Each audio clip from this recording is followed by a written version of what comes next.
अरे अधर मुरलिया धर के, आइए हे प्रभु राम आपका आह्वान करते हैं। अरे अधर मुरलिया धर के कन्हैया ने आए जाके रोड़े पे।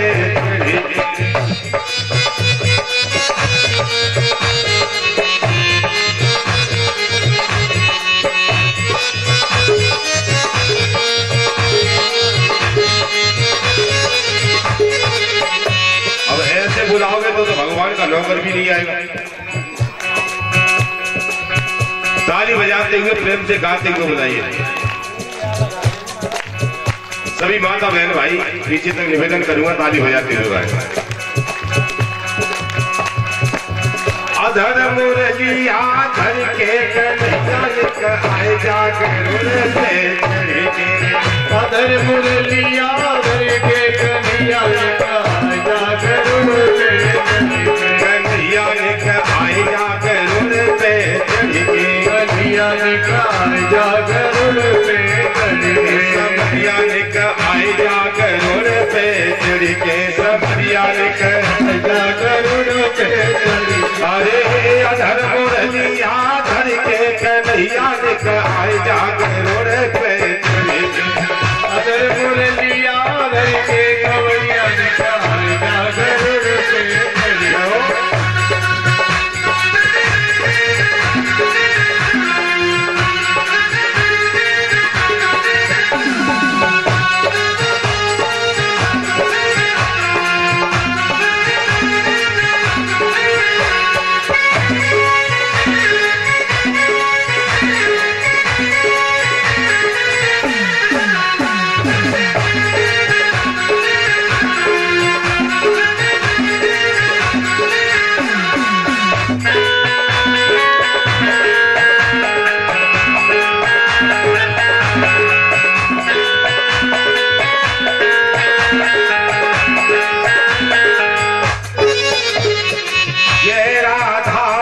दीन दयाला, जय राधापति दीन दयाला, जय राधापति दीन दयाला, जय राधापति दीन दयाला, जय जय भक्तन के प्रतिपाला, जय जय भक्तन के प्रतिपाला। चरण तेरे पढ़ पढ़ के कन्हैया आए जाकर से के। चरण तेरे पढ़ पढ़ के कन्हैया आए जाकर से कन्हैया आए जाकर से कन्हैया आए जाकर से। अरे अधर मुरलिया धर के कन्हैया आए जाकर से।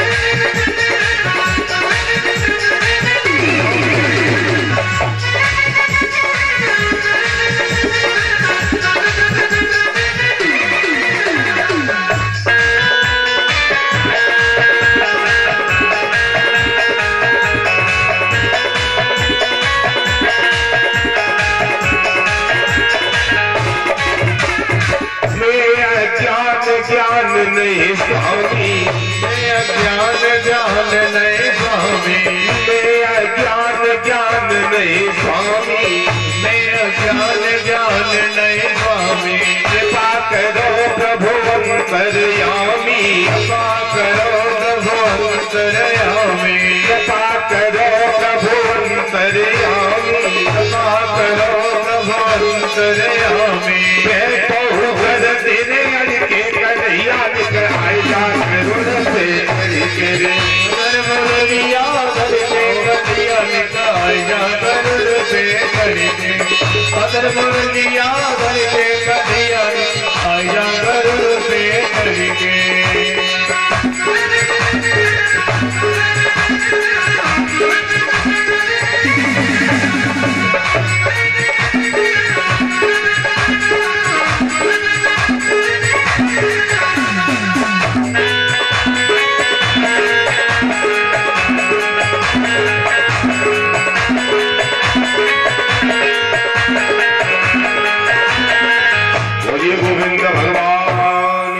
जय हो। कथा के प्रेमी से तो आइए सीधा कथा की प्रसंग से जुड़ते हैं।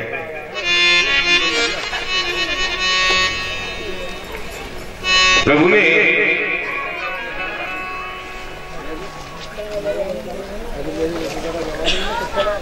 श्री सुखदेव जी ने राजा परीक्षित को सुनाया कि बाल कृष्ण भगवान ने कंस की भेजी हुई पूतना शक्तासुर तनावर्त का अंत किया। और आप एक बात देख ले, संसार में दो अवतारों की बड़ी चर्चा है। एक तो भगवान श्री कृष्ण का अवतार और प्रभु श्री राम का अवतार। वो दोनों अवतारों में कितनी समानता है और कितनी भिन्नता है, आप छंद से देखिए। दोनों अवतारों की सबसे पहली समानता यह है कि अवतार लेने के बाद दोनों ही अवतारों में प्रभु को नारी वध करना पड़ा। इधर पूतना मारनी पड़ी और उधर ताटका का वध करना। पूज्य गुरुदेव ने लिखा है कि तीर तान ताटिका को तरण कियो श्री राम, खीर खींच पूतना को श्री कृष्ण मारो है। राम ने ताटका मारी तो बाण चलाकर, और प्रभु ने पूतना मारी तो दूध पी गई। हथियार कोई नहीं पाया। बाण सो स्वभाव की भुजाएं काटी श्री राम, और गलो घोटी तनावर्त कृष्ण ने पछारो है। कि विसिक कराल 10 भाल राम काट डारे, और गई कंस केस श्री कृष्ण भूमि डारो है। और 7 बार राम को 1000 बार श्याम को, कई जय हिंद कवि जपंदन हमारो है।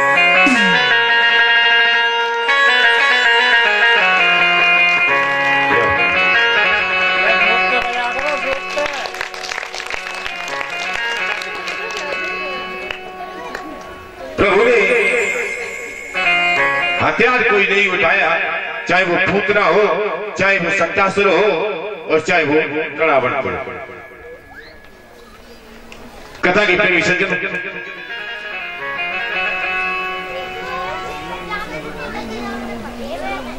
श्री सुखदेव जी महाराज कहते हैं, राजा एक बाबा नंद के घर में गर्गाचार्य जी आए।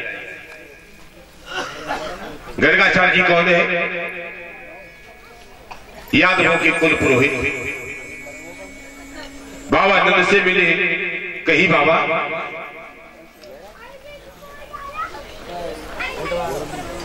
मैंने सुना है तुम्हारे घर में 2 बेटा है,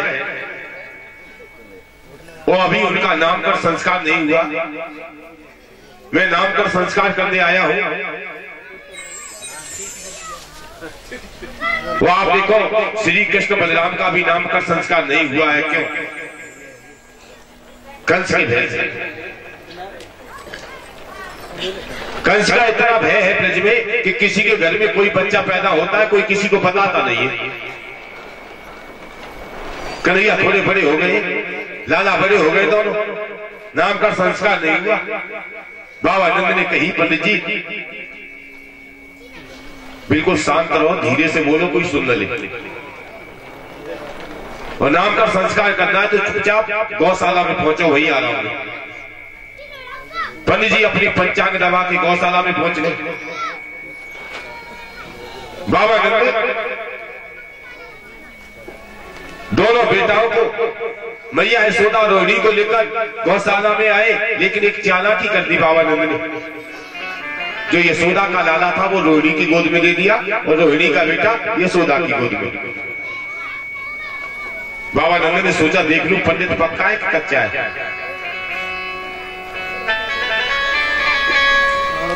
परीक्षा कर लूं पंडित जी की ज्योतिष की।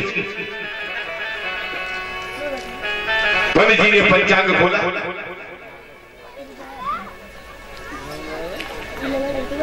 कथा के प्रेमी सज्जन कहने लगे, हे बाबा,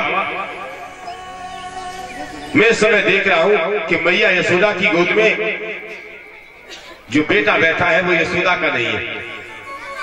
आप देख लीजिए कि ज्योतिष कितनी आगे थी हमारे हिंदुस्तान की।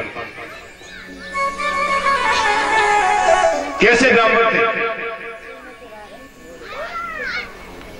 गर्गाचार्य जी कहने लगे, जो यशोदा की गोद में बेटा बैठा है यशोदा का नहीं है, वो रोहिणी का है। ये देवकी के गर्भ से खींच के लाया गया है, इसलिए इसका नाम संकर्षण होगा, बल में श्रेष्ठ होगा,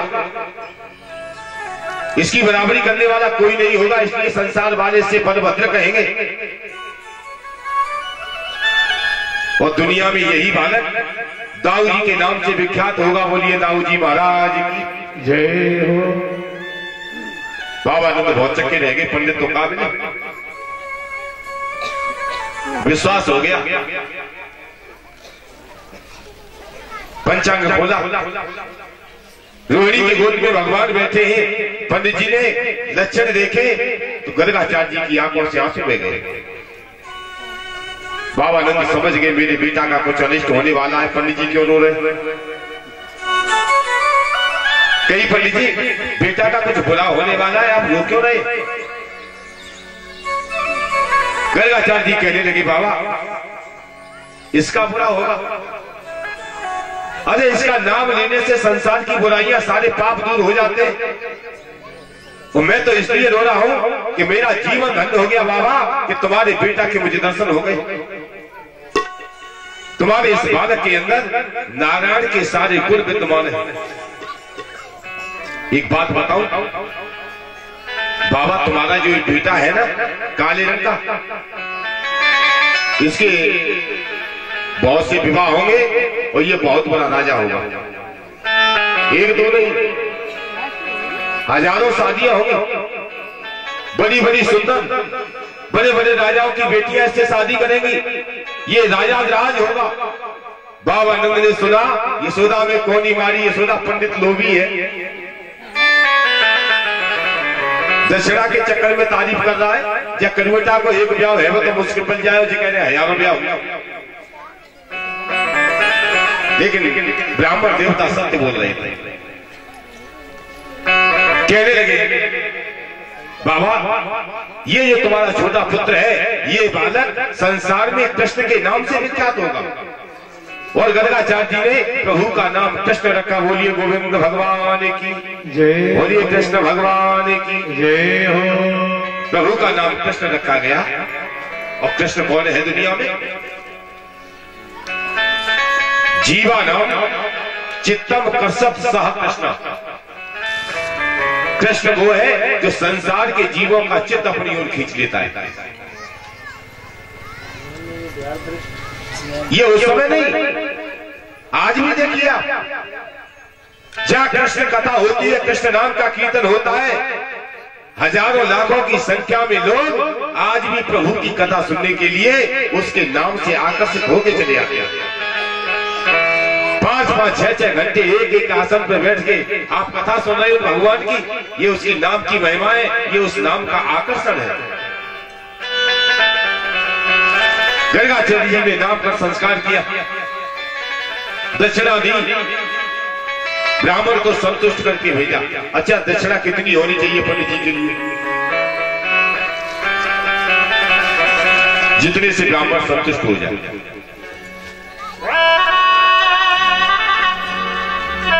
अपनी सामर्थ्य के अनुसार कमी नहीं करनी चाहिए। कई चीजें हैं, बड़ा विचित्र काम हो जाता है। अब थोड़ा प्रसंग आ गया तो कह दूंगा। एक शादी होती है और शादी में लाखों रुपए ऐसे खर्च हो जाते हैं जिन्हें हम चाहे तो बचा सकते हैं।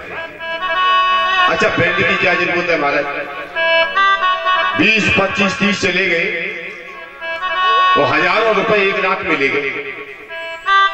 वहां हमने जेब को दबाया नहीं, जी भर के लुटा दिया।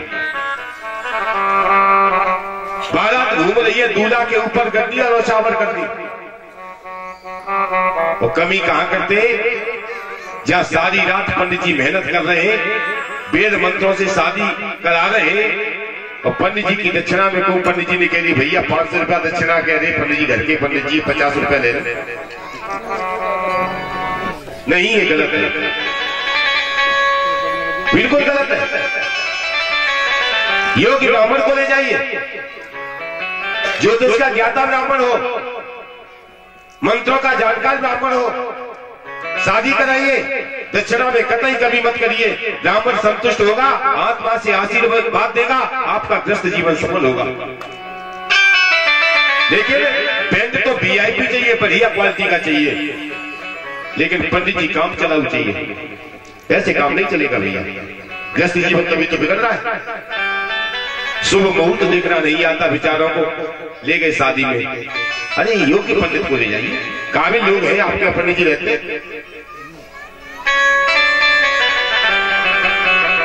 तो ब्राह्मण की दक्षिणा में कतई लालच नहीं करना चाहिए।